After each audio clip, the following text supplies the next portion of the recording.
Ce soir, mesdames et messieurs, comme je l'ai dit, la République démocratique du Congo, notre pays, est agressée de part en part. Vous avez du côté du Rwanda, avec la République démocratique du Congo, il se pose un problème. Du côté de l'Ouganda, il se pose également un problème. Et ce soir, nous allons parler de la question sécuritaire. C'est important. C'est vrai, à chaque fois que nous parlons de la science forensique, nous cherchons par tous les moyens à élargir les angles. Mais aujourd'hui, nous allons également parler des sciences forensiques et la question sécuritaire. Et pour en parler, comme vous le savez, nous avons le plaisir de recevoir sur ce plateau Maître Clément, bonsoir. Bonsoir, monsieur Raymond. C'est un plaisir pour nous de vous recevoir sur notre plateau. Et aujourd'hui, Maître Nalingi Tolo Balinga la Mingi. Parce que Mathieu Tolo Belalelo est tellement stratégique, est tellement importante. Et je souhaite vraiment de tout cœur pour que Moutounionso, vous allez connecter na télé 7 na poko lelo à comprendre de quoi nous sommes en train de parler. Ba papa, ba maman, bilenge basi pe bilenge mibali qui comprennent ce dont nous sommes en train de parler parce que c'est important. Si la réalisation est prête, elle peut nous proposer déjà le thème de ce soir. Comme ça peut nous permettre de mettre sur la même longueur d'onde avec les amis qui nous suivent à la maison. Maître, bonne santé. Merci, santé par la grâce de Dieu. Tous avons remercié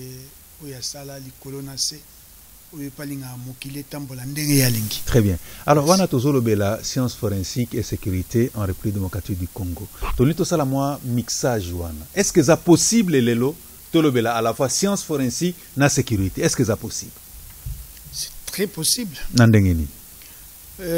Parce que sécurité et lobby, science forensique et lobby, OEP et lobby. Ce qu'on a aussi mariage, au Roman, on ne peut pas parler de la sécurité sans la science forensique. Et science forensique, excusez-moi, bon, ma téléspectateur, excusez, il y a des fois, lingala na français, bon, c'est ça. C'est le côté, donc c'est ça. La science, la sécurité, c'est la science forensique. Parce que pour définir science forensique, il y a une dimension ébélée, et puis sécurité, il y a une dimension ébélée. Nous avons d'abord la sécurité. Sécurité, c'est nini. Parce que les lois, la sécurité, sécurité, sécurité, donc le lobby, état présidence, état police, état non, non, non. La sécurité est la définition que est pendant ce aux yeux en ondenge bande qu'on a vu sur le côté français in globo donc ondenge pendant ya mozindo. Sécurité est état donc état où il ça en sorte que mutu azala na danger té hein azana risque té ba risque zebele na ba domaine nyonso ba risque zali alors tant ba tiaka sécurité ezali pona ko sala en sorte que mutu wana azana risque té et loko wana ezala na risque té potolo bilaka na mutu té et loko wana ezana risque té mutu wana azana na risque té makambu wana ezana risque té biloko wana ezana risque té. Alors, beaucoup ça en sorte que le la barrière, la protection, et le comment ça en sorte que et le koyango oyo biso tolingi to ça les analystes. Na repère exemple moko simple. Donc quand tu parles de la sécurité alimentaire, il faut sécurité alimentaire. Et t'as dit que minduki non parce que monsieur la sécurité c'est minduki c'est si non sécurité alimentaire. Donc ba norme moko oyo bako chapo na ko empêcher que batu balia biloko oyo ya solo netoza na OCC zawana ezali office congolais de contrôle.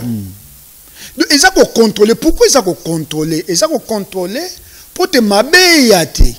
Donc ça fait partie de la sécurité. Tozali na caisse nationale ya sécurité sociale. Na pesi mbote na DG il y a CNS ndengazo kabisa ya CNSS attention pas CNS comme le donc alors bango bazali sokotali caisse nationale de sécurité social. Bon, c'est la sécurité sociale.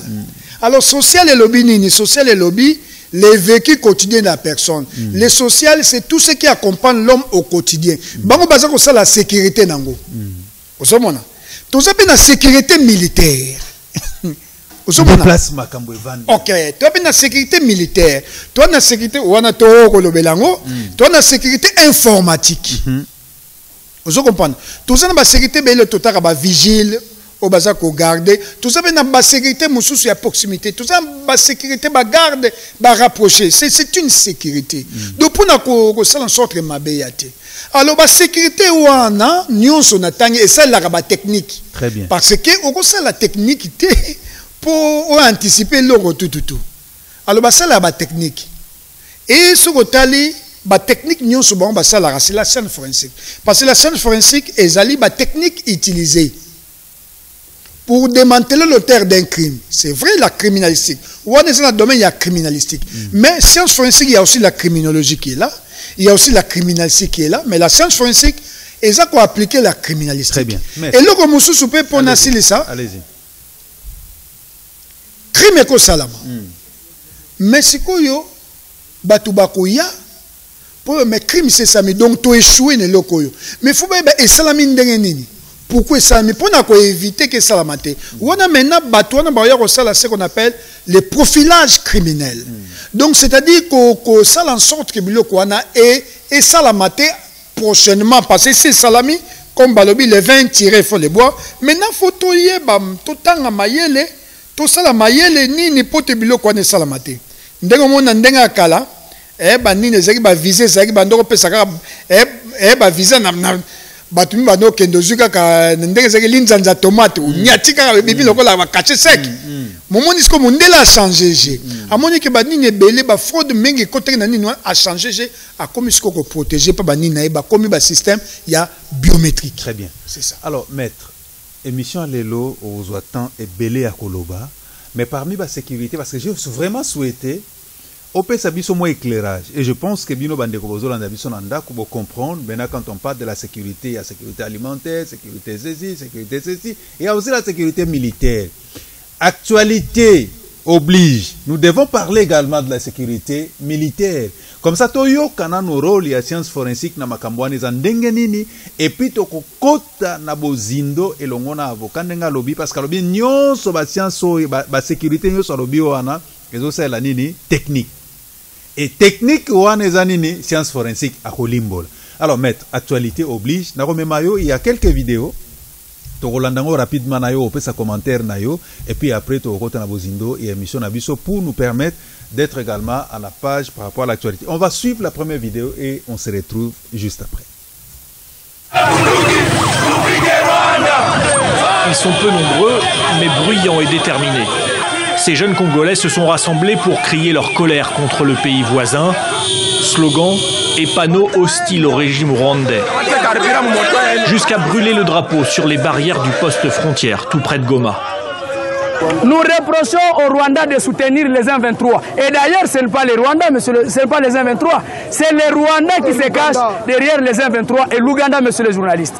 La prise ce samedi de Rutshuru Centre et Kiwanja par le M23 a entraîné une réunion du Conseil supérieur de la défense à Kinshasa.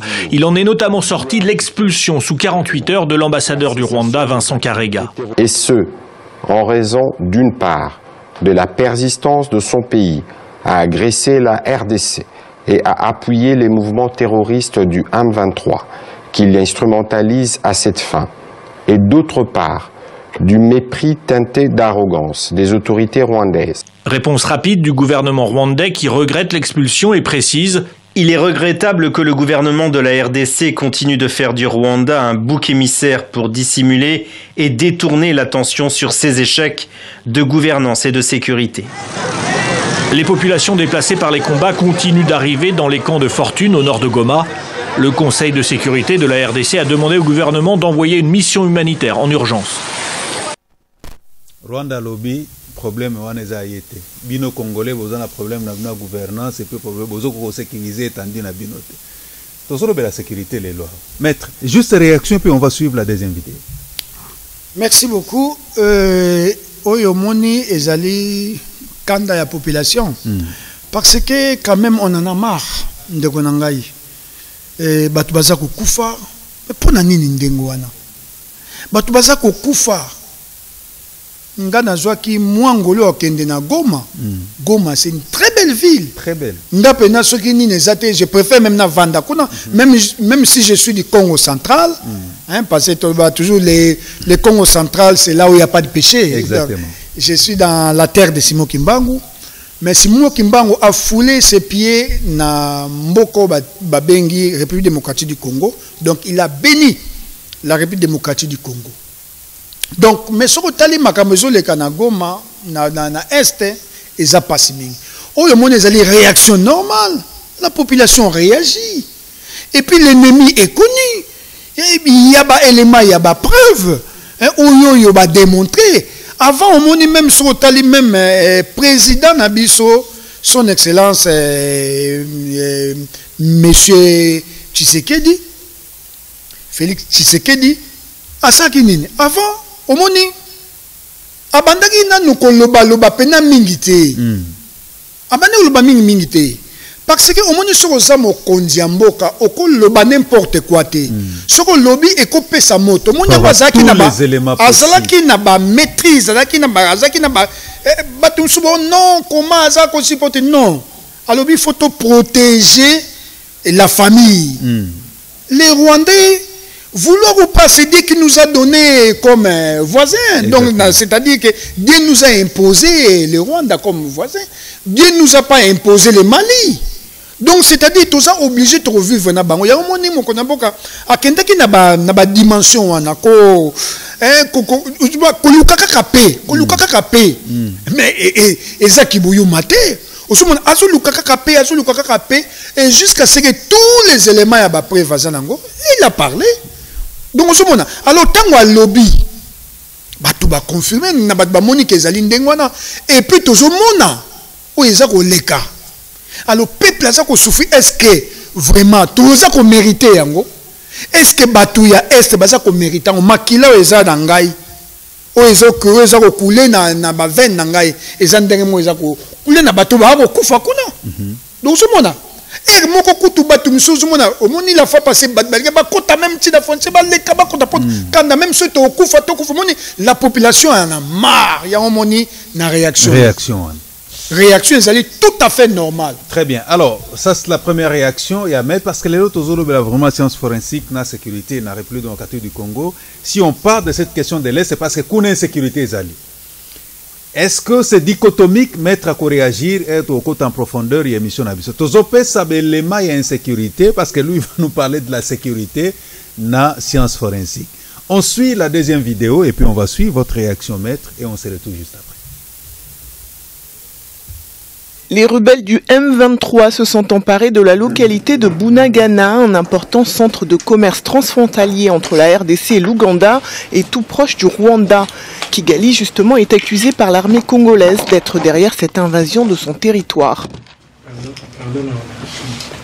Après avoir constaté d'énormes revers subis par leurs protégés sur le terrain, les forces de défense du Rwanda ont, cette fois, et à découvert, décidé de violer l'intangibilité de notre frontière et l'intégrité de notre territoire en occupant la cité frontalière de Bunagana ce lundi, ce qui constitue ni plus ni moins une invasion de la RDC, et les forces armées de la République démocratique du Congo tireront toutes les conséquences qui s'imposent et défendront la patrie.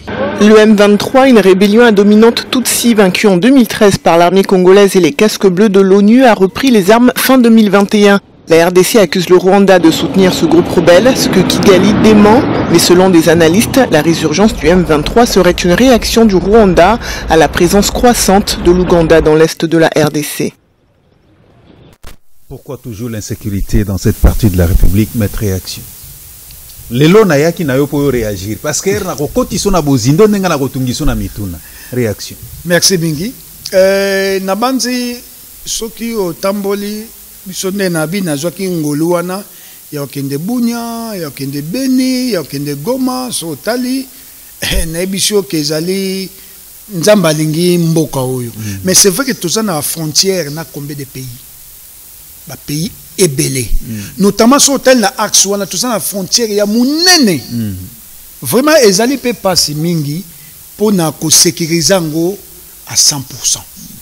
C'est normal, il y a des fois ba couche musu sezali ba kilomètre musu sezali au monde na paix ata militaire na kala parce que il n'y avait pas de problème. Donc c'est-à-dire ce n'est pas ezali na important il y a il peut y avoir la police et ça bata deuxième bazana pour contrôler normalement de gauche à droite les gens qui rentrent et les gens qui sortent.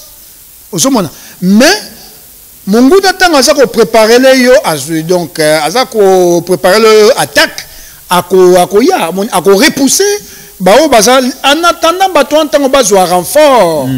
Alors ville on peut faire ezapé na ba population. Donc c'est-à-dire que l'armée n'a pas une stratégie et que n'était pas par exemple et bêta parce que bombarder tu peux bombarder mais tu vas tuer aussi des civils. Il y a un moment que toi ne bata boanya na armée. Toi ne bata boanya o baza mayele bazali mais ezali lokomoko ndenge to Hollandi na déclaration c'était une surprise c'est vrai soko ke na ba territoire mais comment on vit avec un voisin qui nous surprend négativement à chaque instant c'est ce qui étonne maître oui yangwana ndenge na lobeza ba intention ndenge to tsiko loba yozo sala makasi po évoluer batu musu ba sala makasi po yozo échec pas ba kitsayo ozomona donc c'est-à-dire que ni na biso na ezali yoyebi ezelo ka robomba te pourquoi bazo salango na ba province mosusu te kaka wana yangi suroche ba yebi ba province wana ezali na ba matière o eza batebele baza koluka donc guerre na biso penza ezali nde pona biloko nzamba apesa biso apesa bango te. Mais lokola nzambe mutapesa biso yango ndenge na otako lokola nzambe mutapesa biso parce que justice nzambe ezali Dieu peut faire d'une manière ou d'une autre aibi ndeni ako attaquer na otiko loba ke surprise wana ezali ba préparer yango pour sala mandenge wana c'est vrai que na ba mesure ya sécurité ba erreur peut kozala pourquoi on n'a pas sécurisé tel ceci c'est vrai. Mais tu vois la rapidité, il y a comme même munguna libanda et ça rappelle la technique de guerre ou militaire ba yebi. Ba couper ça peut ba consigne c'est vrai besoin que de mais pour éviter par exemple perdre ta vie humaine surtout dans la population civile parce que ce sont des humains. Ce sont des Congolais qui sont là à Bunangana. Si on va commencer à tuer les ennemis les ennemis pas qui sont les rebelles et aussi nos populations pas ces raisons et la kakabiso yango monique bana toujours prôner na paix ba ça la cesser les faits batika pekaka ozomona. Alors maître on suit la troisième vidéo réalisation on nous propose la troisième vidéo et puis on va prendre la réaction de notre mokanda na zwaki yango 11h et notifié que pour la relation comme mabe il faut nabimi makamususu tokolandela kaka ba protocole na ba accord ya Luanda na ya Nairobi totala soki yango ndi ko calmer situation boboto pe kimia ezonga. Kasi mokano ya ekolo Congo démocratique elingi penza koloba nini toyebi ba pesio déjà mokanda koloba kolongwa pona yo nini koloba nini eza message ya mécontentement côté na bango mais stoppé te que processus ya Nairobi na ya Luanda et continuer pour likambo penza oezo diviser batu région na ba Congolais na kati na bango ezo pe solution. Bongo mokando epesa melio elinko banini bazo pamela yo likambo moko to pe ezana likambo ngate eza likambo mboka mibale nga mutuna la représentant mboka Rwanda donc message ya Rwanda et comme linga eza que Vincent Karega asali boye te uto boye mais azo représenter mboka et je m'assume. Kasi sikoyo ozali wapi penza? Na ye Brazzaville kozwa pepo na biso rwandais ekokende dans quelques instants. Elingi loba nini sima mikolo okozonga na Kinshasa to pe ekozala ndenge nini? Nakanisi te nakozonga mais soki makambo ebongami mutu mosusu akozonga. L'essentiel il faut que bamboka ezala na relation. Kasi yo ozalaka na relation na ekolo Congo démocratique toyebi? Oui, nga na botama kuna na pola kuna nazalaka zairwa nazalaka congolais nazalaka na relation na nga ya makila nazala na relation na bato.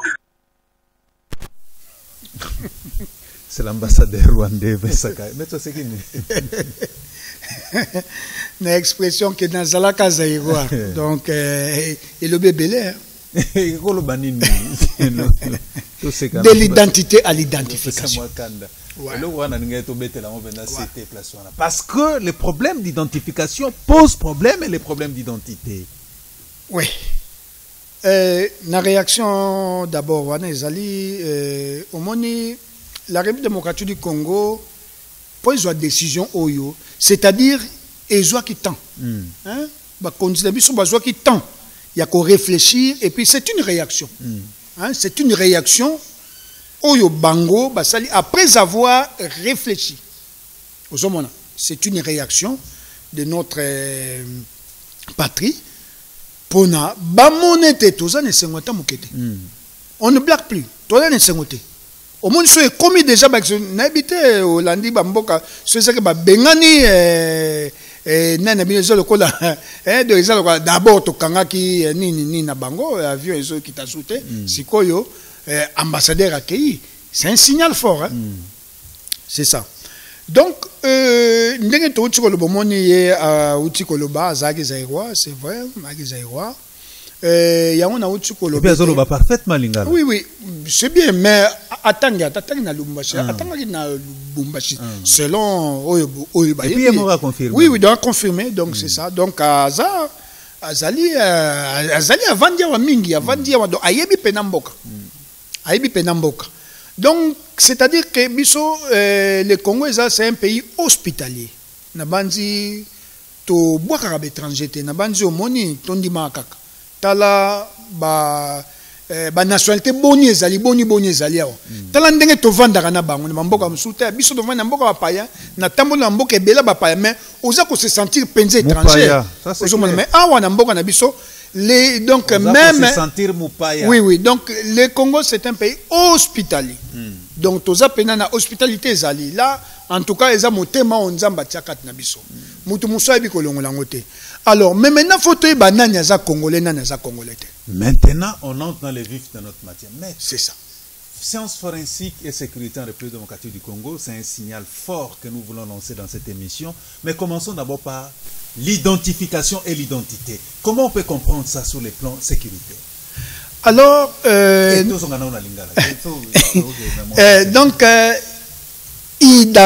de l'identité à l'identification. Et ça va ni na komi mingi.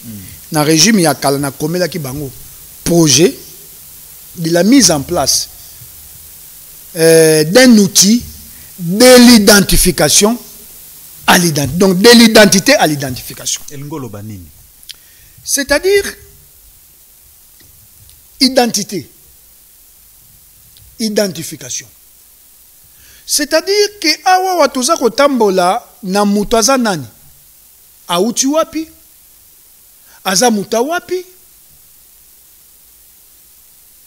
Pourquoi? Parce que insécurité donc qui est contraire à la sécurité et bandara mingi wana. Exactement. Donc ceux qui ont la capacité à maîtriser l'identification et à battre. Base de données on ne connaît pas. Ngana landa ki réaction mon habité so la na so tel na bilili mingi le défunt papa Tshisekedi paix à son âme. Alobela ke loko na bandi na kozango ba interviewer ki ye alobi soki tozi bokonzi eloko liboso toko banda IDP soisi bokonzi toko banda d'abord ko identifier inspiré nga makambo ebele parce que azali papa na bando Hollanda ba déclaration même à partir ya Belgique na bando Hollanda na bando yiba ba makambo mingi o ya bando loba yango na saki projet oyo de l'identité à l'identification ezali na base ya nyonso ya développement ya la sécurité limbo la bisona fungola na nuntek negeto lobaka fungola na nuntek omoni pourquoi photos en identité est-ce que tu as carte d'identité tous en côté le pays a passé tout l'équipe vous la boni tous en carte d'identité mutunyo sako ya na document et que ça falsifié à kobimane Congo il peut poser des actes parce que manque d'identité et zalaka mimi na base il y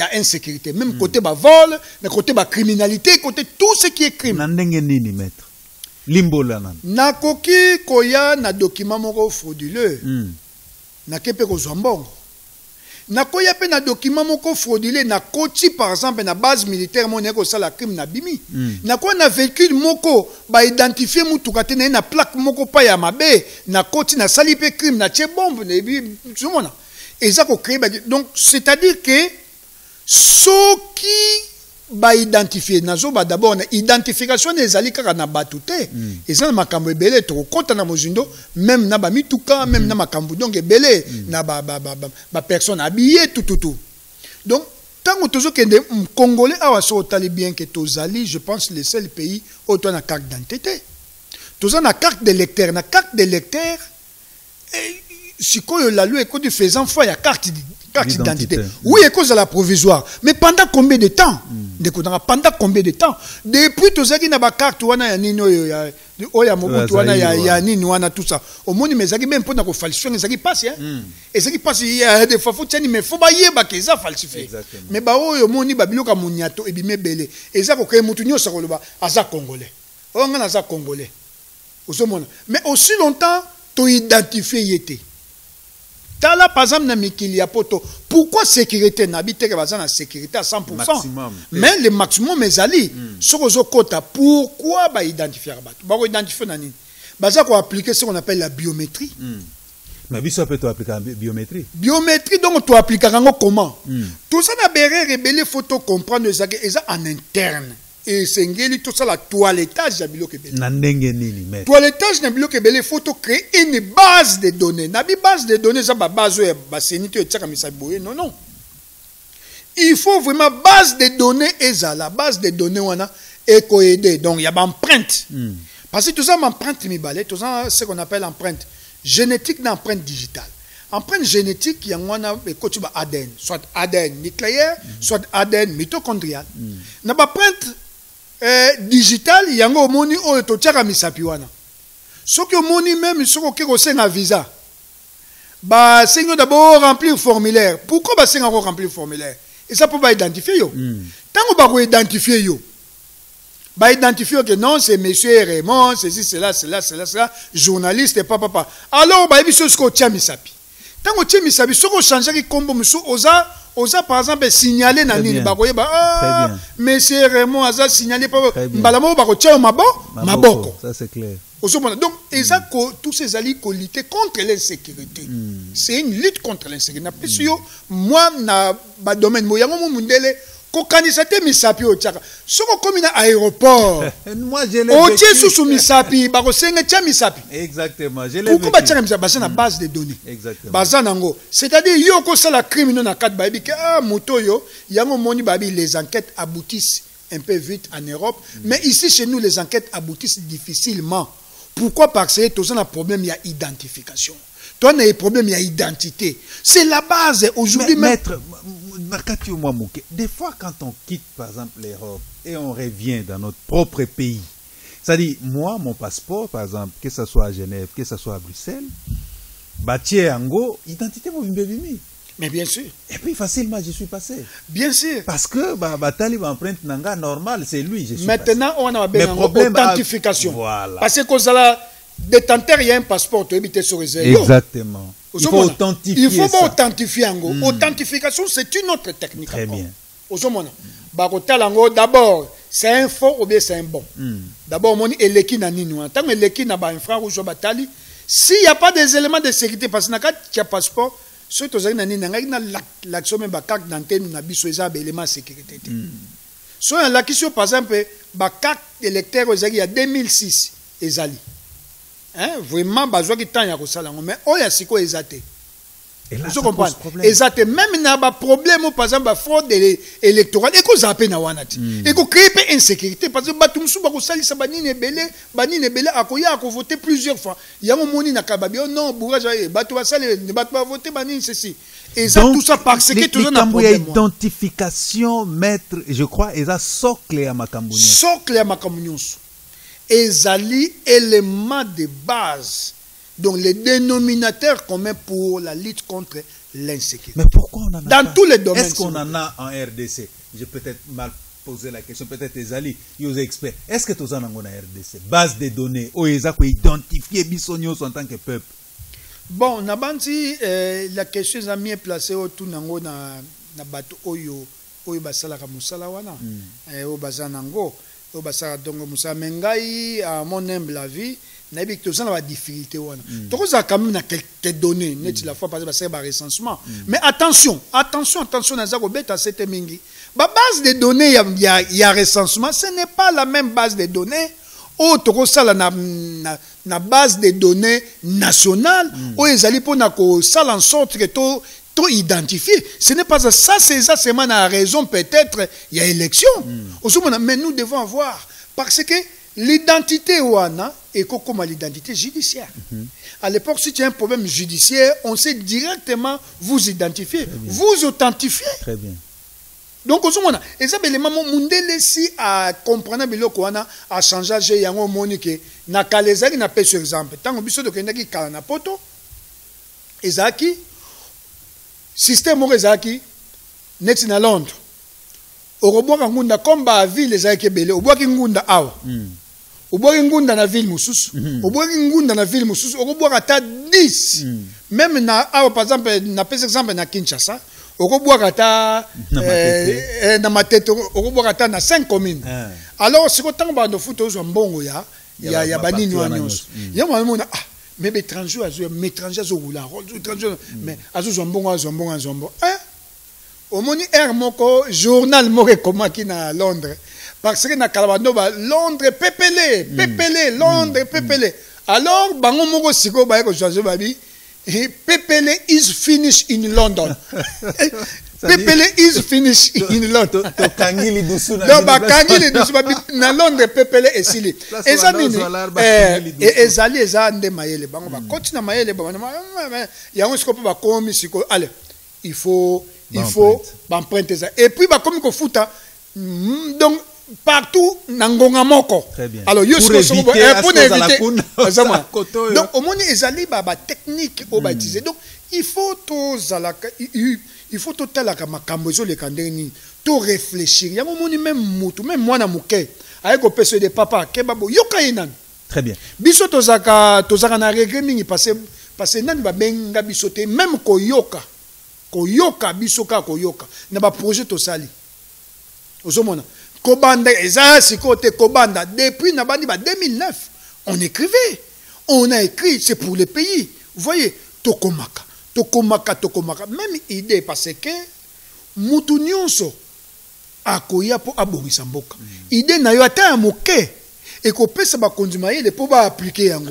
Mais il faut qu'on y ait Moutou. Ozomona. Net na ebso na problème oyo. Nazana ba accusé de réception. Il y a des années, il y a 8 ans, Nazanango, qu'ils ont accusé réception, mais il n'y a rien. Rien qui est fait. Alors, maître, en dehors, il y a de l'identification à l'identité. Tout ça, il y a un mécanisme qui permet biso science forensique à contribuer à la sécurité à Mboka. Oui. Au moni, tant que tu as l'insécurité, l'insécurité est dans le domaine belé. Tu as une insécurité alimentaire, tu as une insécurité aérienne, un tour de contrôle, et ça bien te ça va donc matibo ça la casse tout et ça va bien belé. Mais ce qui est salami parce que le problème est qu'il y a et c'est que mais bah quand tu vas réfléchir, c'est qu'on va changer. pour éviter le connaissement. On a parlé que c'est le profilage criminel. Donc quand il y a déjà un crime, on cherche maintenant à identifier, à savoir les kinderini et les kinderini. Science forensique n'engage tout lobby. Ezali ko regrouper ba discipline ebele, notamment l'informatique, notamment la chimie, la médecine, la physique. Donc ba domaine ebele ezali ko regrouper pour na kaka ko sala en sorte que pezala pour na ko parler na justice juste parce que faut yebelo komoko injustice pezaka na base insécurité. Oui bien. Si on n'a pas ce exemple moko. Bateau bazar le bana bateau M23. Raison na bango ezani. Pourquoi bazar quoi te? Babi baba congolais. Babi baba congolais. Mais pourquoi bazar au moment ndeko na bango ba congolais? Bazo pesa na raison ni. Nebite soko mon ami. Na raison ni bazo pesa. Le bateau zo kamet. Bazar le banini. Oh non, on n'a pas respecté les accords. Donc, balingi, ça la réduction na bango na armée. Oh yo yo, mais ni, ba konzina biso, ba talaki ba axe, ba talaki pa ba boyaki. Siko bango ba communauté ba victime. Ba bimi lokola ba victime, net ba bazana injustice, bazako subir injustice, yangonde ba attaquer. Est-ce que ça ndengwa? Ozomona. Donc, c'est-à-dire que n'a pas ce exemple d'une manière il y a mala, mon pe na ndenga mabe, mutu musu à cause du contexte et injustice pour ça la crime. Pour ça une revendication. Et cause la à raison ou à tort. Donc on bango ce que bazo ba nini bazo mo lokola bazo ba Congo. Boza ba congolais. Pourquoi vous cesser les fêter? Pourquoi vous revenir vers nous parce il y a aussi l'amnistie internationale les alliés ceux qui bosengi bani pourquoi vous salé à monter? Bango ce que bazo bi malokola ba victime mais ba victime ba bomwa ka bato. Baza ko salaka pa mabe ba ko tia bato na insécurité. Alors oyebi insécurité et même ka pauvreté.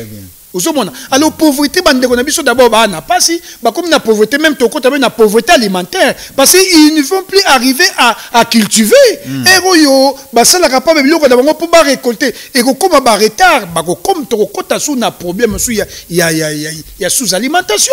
Vous voyez, et ça a des conséquences ébélées. Mais bango baza ko yebate baza ko mona ngote soi-disant les Congolais là qui sont tentés de combattre leur pays, qui sont tentés de tuer leurs frères et sœurs. Moi, je pense que c'est vraiment de la normale revendication et Vandi Nanzelate. On peut suivre la dernière vidéo, Maître va réagir. Et puis, on le un peu par rapport à ce qui... Parce que moi, la question que je me pose depuis l'émission, est-ce que vous avez la capacité de l'émission de démontrer les bisous que la foi et confiance dans la science forensique pour que l'élément par exemple dans l'Est de la sécurité en boka science forensique et accompagner Bango pour que Tolonga Munguna. Vous allez réagir. Réagir. On suit la dernière vidéo et puis on prend la réaction des maîtres et puis il répond à notre question. Le M23 s'est installé à Rutshuru centre et dans le village proche de Kiwanja. La nouvelle poussée des rebelles a forcé l'armée à se replier selon les témoignages sur place. Quand ça a sonné juste aux 7h30, c'est là que nous avons commencé à écouter les détonations au niveau de la partie est de la commune de Rutshuru. Et c'est là qu'il y avait donc le débordement des éléments du M23.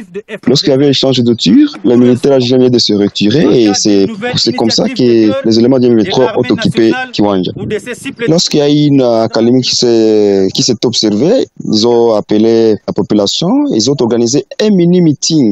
Il y a la population qui est venue, comme elle est habituée toujours à la guerre. Alors, la population est venue, en tout cas, il y avait la masse. Il y avait certains messages qu'ils ont donné à la population. Ils disent qu'ils viennent le protéger, ils viennent pour la paix, donc que la population ne puisse pas craindre. Des casques bleus et des civils ont été blessés dans les affrontements du matin, mais la situation sur place était calme en fin de journée. Les déplacés continuent d'affluer au nord de Goma, dans le camp de Kanyaruchinya. Tous les jours, des familles entières se regroupent. Sans abri, elles demandent une forte assistance alimentaire. Depuis vendredi, beaucoup de déplacés viennent ici. Selon les sites enregistrés, nous sommes déjà à 2521 ménages. Et cela se multiplie. Nous lançons un SOS aux autorités pour nous venir en aide. La société civile du Nord Kivu, par son président, a appelé à une mobilisation de la population pour faire face. Nous décidons d'entamer les actions de grande envergure suivantes. Les gens ont fait quoi pour subir tout ça? Au moins, même Satan, même Satan. Quand je vois ces pauvres dames, qu'est-ce qu'elles ont fait pour subir ça? Il y a défunt maréchal paix à son âme. Même si on va signer les accords avec les diables, on va les faire pour qu'il y ait la paix. Pourquoi le Bakiango? Parce que quand il n'y a pas la paix, il ne sait pas faire sa politique. Quand il n'y a pas la paix, donc quand il y a l'insécurité, pour parler, parce que l'insécurité est même répétée. Quand il y a l'insécurité, donc c'est-à-dire que peuple naïe, parce que comme tous les président Fachi, peuple naïe, où il va voter que peuple naïe, où il y a Zokamba, Nangonga Oyo, azana na peuple naïe. Ce qui peuple moka zoki, ou bien mutu moka zoki, ou bien nini, passe, ou bien babomi boye, message j'entends à yo karazaka kimiate. Par exemple, passe, hein, kozala mokonjambo, que ça passe. Et ça peut faciliter. C'est une tâche difficile. Parce que même moralement, ozala kimiate. Alors, quand tu as la boye, même yemoko mokonjambo, tu as la boye, moni, kimia kozana ngopete. Parce que ayebi, conséquence ya babiloko et ko benda ba maladie belé hein ba maladie donc qui belé parce que sont ba conditions hygiéniques par exemple et ko za soubienté alors moni bazolo ba que même pour na kolia et comme il passe il faut donc tu vois et comme même sous alimentation na ba problème monsieur ko ya encore de plus tout ça dernier problème na biso alors ba problème monsieur zoya pour na makambo oyoyo biso kutu donc c'est-à-dire que la population n'a rien à voir avec ça. Mais baza ko agresser biso oyo moni bazo telema ba olo ke ba lati ba teni ya ba FRDC na biso on a ba ki na identification même chez les militaires il faut identifier qui est qui. C'est très important on a zolo bela pourquoi parce que ce sont des gens toujours oyo ba se rebella kana so talipé au côté na mozindo ba origine na bango mona ba origine moko douteuse. Alors parce que un vrai Congolais ngana yebi muke mon frère, Oyebi, Congolais, Namakila na bisonde to na 111 ans batia Congolais. Popenda azwa macheta kata muninga asala non eza nature ya ba Congolais te ça na ebité muta au contredire eza nature ya ba Congolais mais toujours mona wa misuto mona ki ba musu ba kata nzoto musu na ba machette je n'ai jamais vu un Congolais je n'ai jamais vu peut-être que ba kamoko isolé ça peut arriver exceptionnel. Même Babiloko, il y a une sécurité comme il y a Bakuluna. Comment est-ce que les jeunes gens ont machette kokata mutu? Donc, Ezali Babiloko moko, c'est très satanique. Et où tu pas imususu? Ezali ba sans mususu ezo kota. Baba, yango musu babaga. Ba mélange musu donc koto salaga. Et créer la biso ba problème. Et créer la biso ba problème. Alors maître, question nangana tuna, je crois qu'on va vous accorder vraiment suffisamment de temps parce que on chité. Science forensique. Est-ce que ezana makoki il y a quoi apporter apport nango pour que bampinga et puis ba konzi ya armée au bazolanda biso ba comprendre que avec cette science on peut arriver à bout de l'ennemi et la science peut nous permettre de sécuriser nos frontières. Et là qu'on y bino science forensique na ba technique boza nango ya ba science et accompagner kabino bokoyi ko sala pour que sécurité zongana est. Merci Mingi. Olandi, tant que bandaki sika, tant que bandi émission, n'a parlé sur la sécurité. Sécurité lobini. Na lobel pour la sécurité lobini. Alors sécurité c'est le loko eza ko anticiper. Pour te mabe yate. Passer yate. Ozomona. Alors, ba technique sikoyo oyo yo pa ba ko utiliser pour na mabe yate, passer yate na domaine ni. Dans le domaine, par exemple, au Italie, il y a garder ma frontière. Il y a des propositions aux sciences françaises et ça là. Au Ezali, mais il y a des stratégies la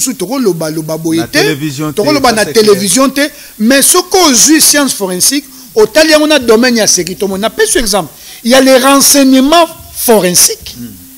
Toujours dans le service de renseignement, sur le toi dans le service de renseignement, sur le même dans niveau militaire, dans le service de renseignement, dans la police, dans le service de renseignement. Pourquoi tu as le service de renseignement? Parce qu'il peut y avoir un problème. Dans le niveau de la police, il y a des gens qui sont doués, qui sont formés pour les renseignements, il y a la police. Dans le niveau de militaire, il y a aussi les renseignements militaires. Tu vas aller à Mayele, il y a Boigna, au Bazali. Baza peut péter, baza bato a Boigna, baza peut bato a Mayele.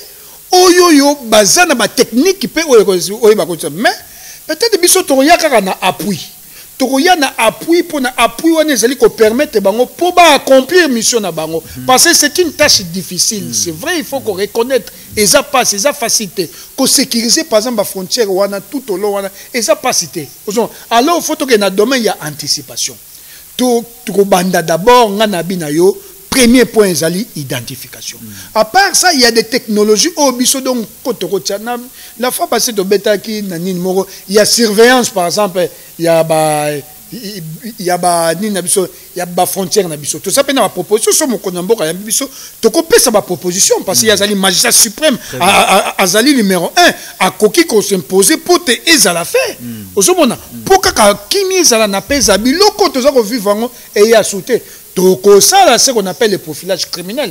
Parce que ça l'a mis déjà, c'est que tout réfléchir et ça l'a sous-souté. Ou bien que ça l'a mis d'une manière vraiment minime. Minime, quoi. De toboïté, agression, que ça, mais d'une manière minime.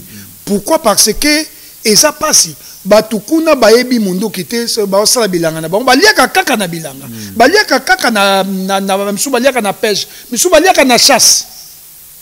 Si ko moya kende chasse ezate moya kende ko sala pa babilangane ezate alors batwana ba ko mona passe ozomona d'où la science forensique et la technique nabi c'est l'ensemble des techniques qu'on utilise. On peut utiliser même pour démanteler l'auteur d'un crime. Si on démantèle l'auteur d'un crime, on applique le profilage. Mais par exemple, la science forensique, tu as une balistique lésionnelle.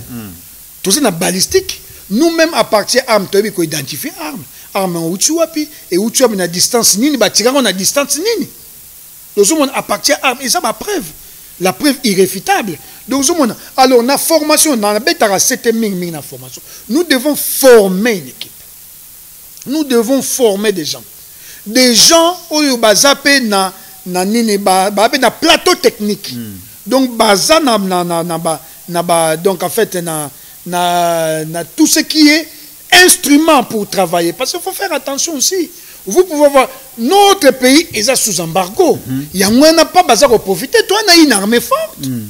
Tout le monde a une armée forte, tu dis. C'est quoi cette histoire-là? Tout le monde a une armée forte. Ça, je confirme et puis je dis. Malgré infiltré, donc infiltration, mais nous avons une armée forte. Nanyabungi, RDCT. Tout ça, une armée forte. Parce que nous sommes sous embargo. Pourquoi nous sommes sous embargo? Entre parenthèses. Tout le monde. Donc, bayebi, qu'est-ce que bazongi si biso pa nini ndenge torobet, bayebi. Mais avec Dieu, nous vaincrons. Nous vaincrons. Maître, tu as une émission, principe Sengi Ota la caméra, en 1 minute, qu'est-ce qu'on peut retenir? Parce que dans Mingi, la réponse au Pessingaï, je suis très content pour ne pas vous flatter. Et je me suis vraiment rendu compte que nous avons une science qui peut nous aider. Parce que technique au Yopession, surtout à profilage criminel, moi je pense que c'est important. Et le message que nous lançons, c'est que ba compétence ya boye, ba expertise ya boye. Pourquoi? Yemoka loba toujours ba yo katabiso. Ne fût-ce que bo bengi boyo katabiso. Peut-être na lisolo wana ba biloko mususu eko bima ya sika pona kosunga ka mboka na biso kende liboso. Maître, en 1 minute, qu'est-ce qu'on peut retenir par rapport à la science forensique na sécurité na mboka na biso? Merci Mingi. Na koloba bandeko na biso ya Est, donc nous sommes de cœur avec vous. Et nous prions parce que la meilleure justice, c'est la justice normale de Dieu. Nzambe a inspiré bino. Oh, nyon se ko ye la bino ye ba uti na Nzambe. Donc yango eloko oyo dans koloba na bandeko na biso oyo ba na Est. Donc Nzambe azali akobate la bino ata pasi ata minyo ko mettre kolonga kaka. Alors na ba konzamboka na kosenga esengeli to penser de l'identité à l'identification. Il faut to penser nango parce que ezali base, ezali socle ya sécurité. parce que ndenge to limbola wa sécurité dans ba domaine nyonso, domaine alimentaire, domaine social, to limboli yango wa na tinase. Donc to expliquer ba tout nyonso pour ba comprendre yango. Alors on a domaine autre, on a domaine militaire. Il faut une formation. Il faut tout penser de l'identité à l'identification. Dossier nabiso et pas ezali, et pas itokomaki. Ezali na ba archive. De l'identification moni depuis ça fait des années, de plus de 10 ans, na komaki que la criminalité bat son plein. Terrorisme, je parle parce que ça acte terroriste.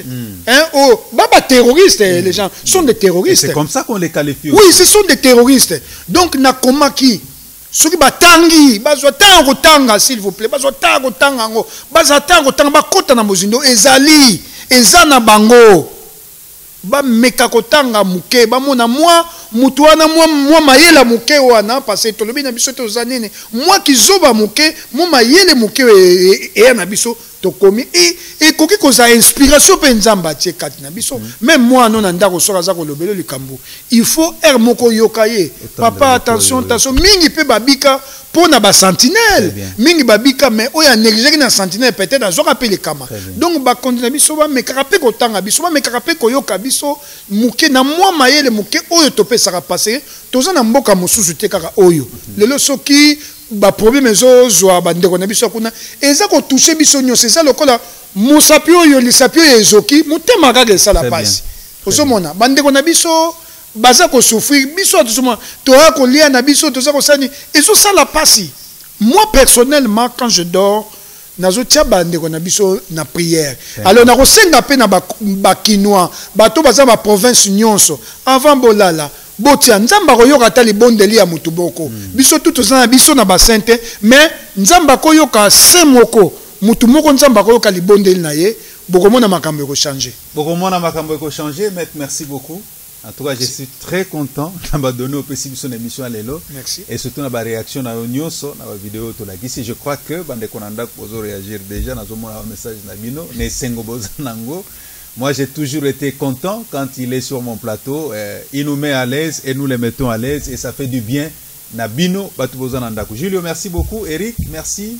Yann, ainsi que Jean-Si et l'ensemble de l'équipe technique qui nous a aidé à arriver chez vous. On se retrouve demain à la même heure et sur la même chaîne. Au revoir et à demain. Merci.